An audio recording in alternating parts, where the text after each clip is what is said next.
குரல், voice. Voice ரொம்பவும் high பிச்சாகவும் போக வேண்டாம், நார்மல் பிச்சாகவும் போக வேண்டாம், கரெக்டான அந்த வாய்ஸ் இருக்கணும்.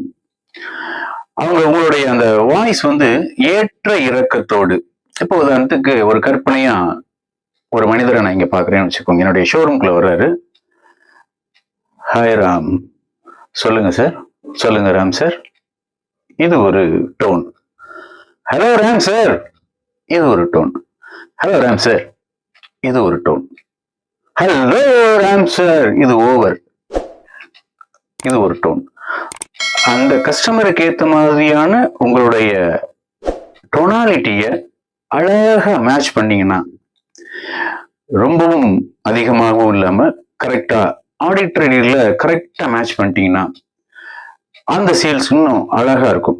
ஆரம்பிக்கும் போதே ஹலோ சார், அவ்வளவுதான். இதான் நார்மல். என்னுடைய டீமுக்கு என்னுடைய ட்ரைனிங் நான் சொல்றது ஹலோ சார், இதான் நார்மல். ஹலோ சார் அது வேண்டாம்.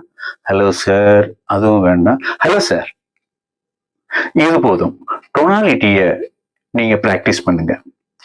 டோனாலிட்டியை பிராக்டிஸ் பண்ண அந்த வாய்ஸே ஒரு காந்த தன்மையா மாறிடும்.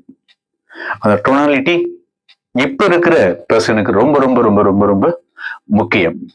உங்களுடைய ஃபீலிங்ஸை இங்க கமெண்ட் பாக்ஸ்ல சொல்லுங்க. Happy sales.